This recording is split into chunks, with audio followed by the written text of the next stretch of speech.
Halo semuanya, assalamualaikum warahmatullahi wabarakatuh. Kembali lagi di vlog saya. Pada kesempatan kali ini kita mau sharing tentang gimana sih caranya agar kita itu bisa closing penjualan di toko kita. Pokoknya intinya apa yang kita jual itu, barangnya itu tetap bisa laku, baik produk yang sudah terkenal atau yang belum terkenal ya. Karena barang itu kalau yang sudah punya merek atau sudah di kepala konsumen, biasanya mereka cuman kenal itu-itu aja. Tetapi kadang-kadang ada beberapa barang yang mengeluarkan produk baru, kalau kita tidak bisa menjualkan barang itu akan jadi masalah. Tetapi kalau kita punya trik bagaimana caranya agar barang yang baru ini bisa terjual. Kembali lagi ya, tadi maaf ada yang beli. Jadi saya tadi mau kasih tips bagaimana caranya setiap yang barang kita jual itu, baik yang barang baru atau barang lama, tetap bisa laku. Jadi setiap orang datang ke toko itu selalu closing penjualannya di toko kita. Ini berdasarkan pengalaman yang saya pernah terapkan di toko saya dan di toko suami saya yang di depan cabang satunya.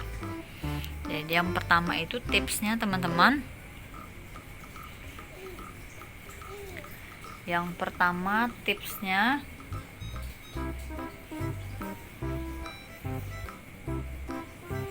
kalian harus kasih solusi ke setiap pelanggan yang datang ke toko kita. Kita lanjutin lagi ya teman-teman. Tadi karena banyak yang beli, jadi kita bilang apa tipsnya supaya kita itu cepat closing di setiap penjualan di toko kita. Jadi yang pertama, closing itu artinya setiap orang datang itu kita bisa laku barang yang kita jualkan. Yang pertama itu teman-teman, kalian harus tahu produk yang mau kita jual ini, keunggulan dan kekurangannya harus tahu ya. Jadi kalau kita menawarkan ke konsumen, kita bisa menjelaskan apa kelebihan barang ini, apa kekurangan barang ini. Kalau saya misalnya seperti ini ya, Japota. Saya ini udah banyak jualan ini. Biasanya orang itu taunya itu lace ya.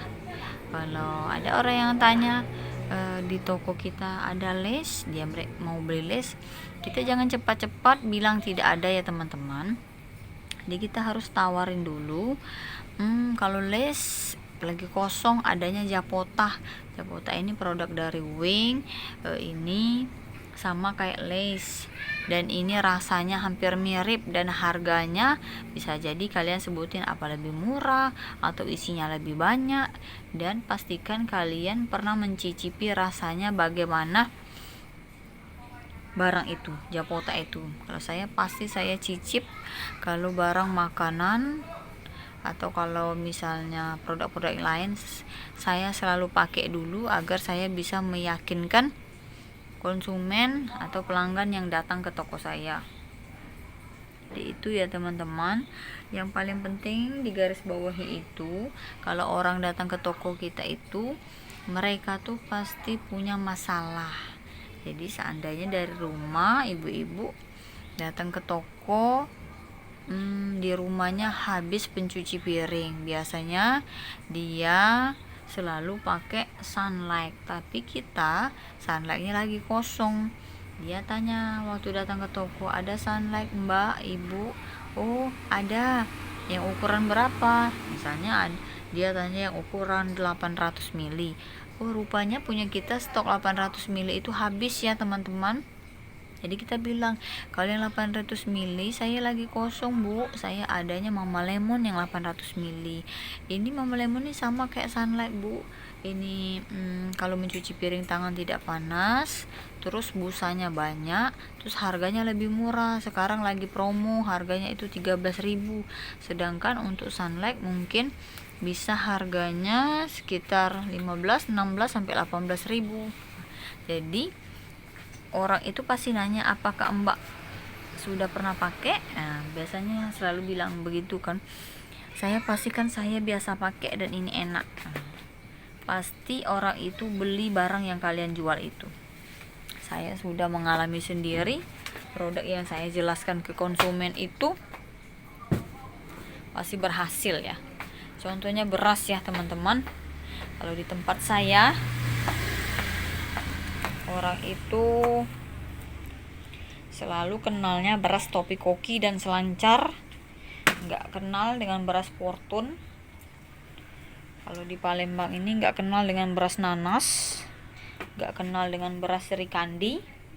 Ini lagi di toko yang di rumah ya, jadi berasnya sedikit kalau di rumah, nggak terlalu banyak kayak di toko saya yang satunya. Jadi kalau ada orang tanya beras Topi Koki, seandainya beras Topi Koki ini lagi kosong, jangan buru-buru bilang tidak ada. Mbak, ada beras Topi Koki? Konsumen kita tanya, yang berapa kilo? Kita jawab yang 10 kilo atau yang 5 kilo. Dia bilang, saya mau beli yang 20 kilo. Oh, langsung tawarin, saya ada beras nanas Mbak, ini berasnya pulen, harganya 192.000 dan sama kayak kualitasnya itu seperti beras Topi Koki.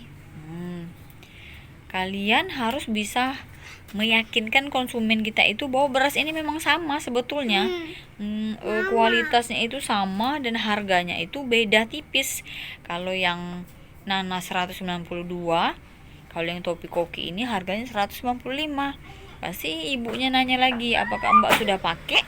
Dan pastikan kalian sudah pernah memakai barang ini, sudah pernah mencoba barang ini. Kalau saya, pasti saya pernah masak beras ini dan saya tahu bagaimana rasanya, bagaimana kualitasnya. Jadi kita itu nawar ke konsumen itu bukan sekedar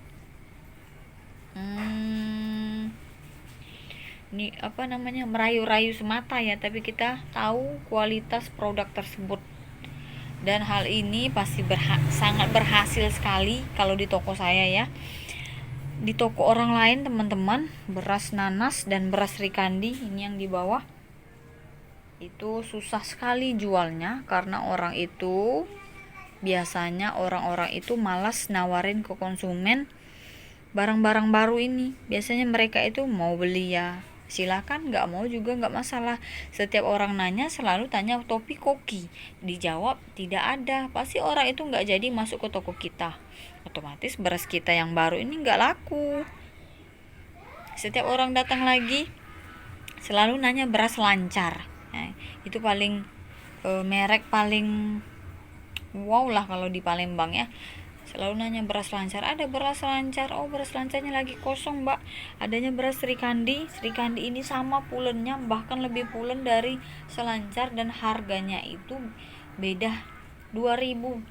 Nggak percaya katanya konsumen bilang itu. Tapi ibu silahkan coba dulu, saya jamin pasti ibu ketagihan setelah mencoba beras ini. Dan rata-rata setiap yang kita tawar ke konsumen itu, pada saat dia sekali beli 2 atau 3 minggunya lagi pasti kembali datang dan mau beli beras yang nanas atau Sri Kandi itu. Jadi itu ya teman-teman, tipsnya kalian wajib dipraktekkan di toko masing-masing. Dan saya sudah coba sendiri dan sudah berhasil. Nah, ini contoh juga beras Fortune. Dulu mana ada orang jual beras Fortune. Saya pertama kali di sini ada beras Fortune langsung jual. Saya masak sendiri, saya tahu bagaimana rasanya. Sangat mantap sekali. Jadi setiap orang mau tanya beras yang sama kualitasnya dengan Fortune itu, kalau di tempat saya ada beras patin, ada beras raja. Itu ya, dua macam ini saya selalu tawarkan beras Fortune ini, dan alhamdulillah orang-orang itu yang biasanya pakai patin dan raja selalu kembali membeli beras Fortune ini, karena kita itu mungkin tidak semua barang itu kita miliki ya. Seperti di toko saya nggak punya beras yang merek patin, saya nggak punya beras yang merek raja. Jadi kita maksimalkan produk apa yang kita punya ya teman-teman, asal kita bisa mengemas dan menawarkannya ke konsumen, saya pikir itu tidak masalah, karena akan menambah omset kalau orang belanja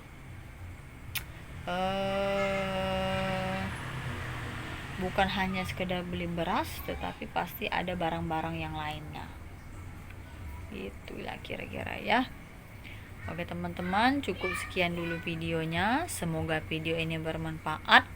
Kalau kalian suka, jangan lupa like, komen, dan subscribe.